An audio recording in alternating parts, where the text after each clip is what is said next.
Hi, gang! Coming at you today with part 3 of the Pathfinder IFAK.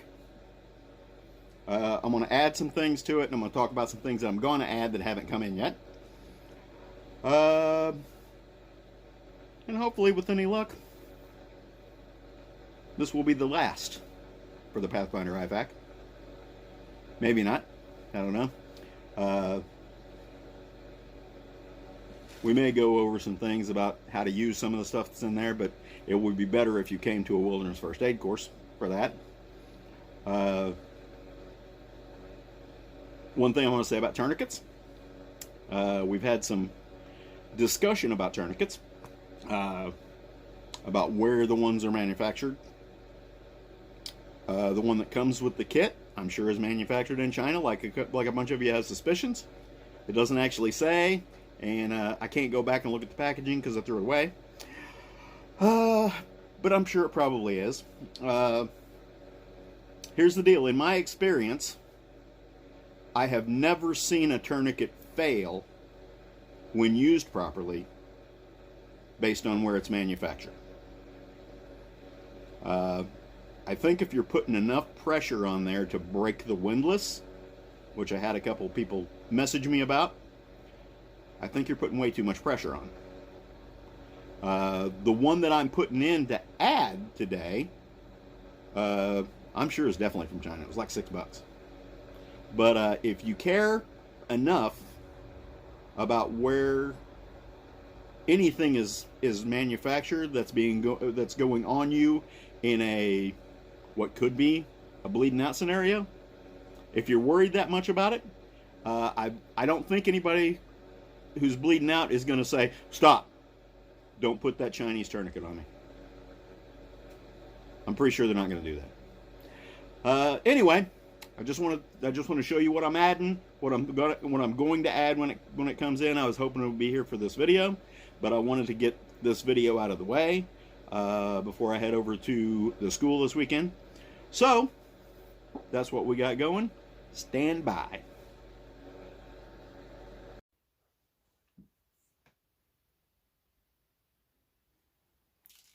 All right, this is the Pathfinder IFAK attached to the Pathfinder Scout Pack.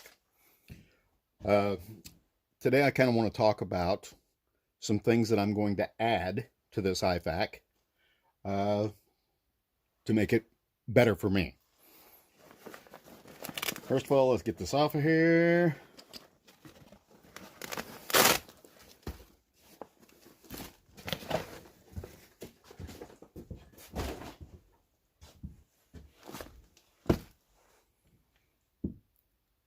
All right, I'm going to pan down the camera just a little bit for y'all.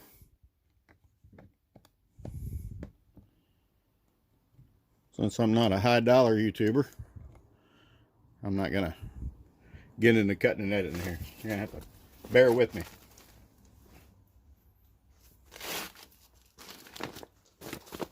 All right, now I've played with this IFAK a little bit. I opened that Israeli bandage that came in here just to see what it was. And I'm going to replace it with a new one.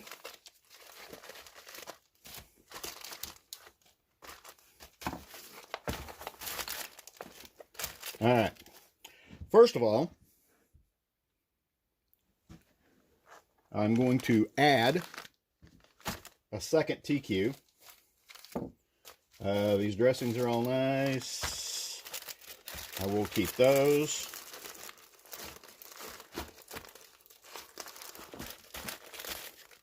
I've got my other tourniquet, the one that came with it, sitting over here on the workbench because I took it out and showed it to y'all the other day. I'll pack it up nice and put it back in here. I ordered some new Israeli bandages.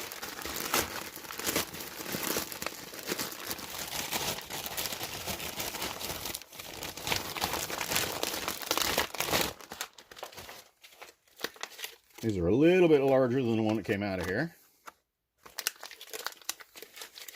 So I'm going to be adding that in here.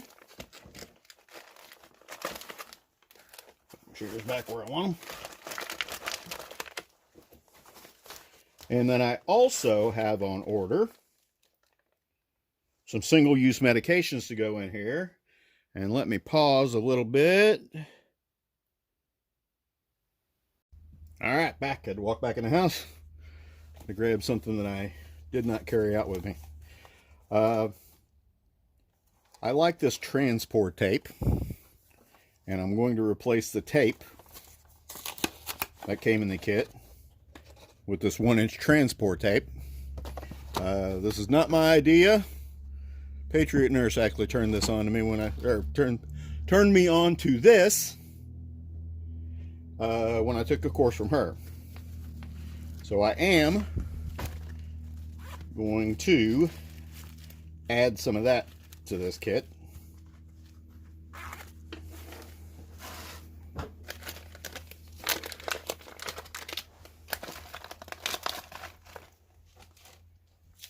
And all of this, in addition to the things that came with the kit, are actually going to go with me. This is the Israeli bandage I took out. They come with a dressing built in that's sterile until you open the package, just like everything else. So I bought a new one to go in the kit. That's this. And that's where I'm going with this. Yes, I'm sure this is manufactured in China. I don't care. And if you're bleeding out, you're probably not going to care where the tourniquet came from that I am putting on you if you need it.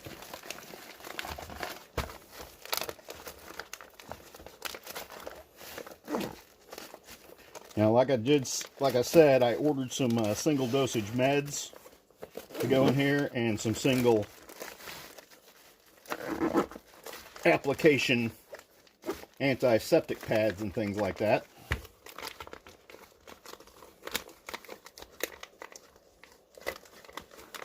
That bigger Israeli bandage made this just a little bit tight.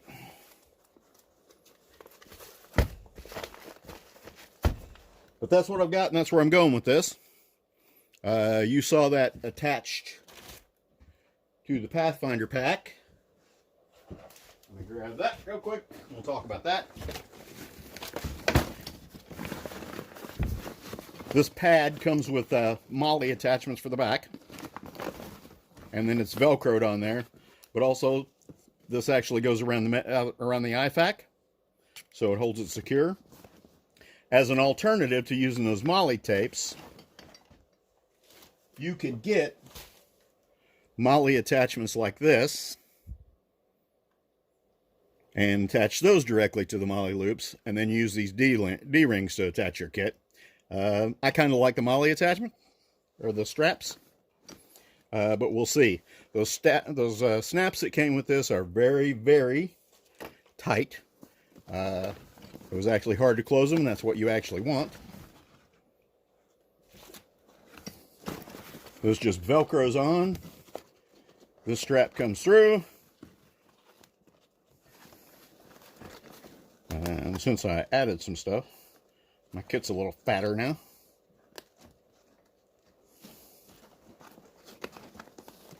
Let's adjust that out so it's good, but I'm going to keep it so it's good and tight.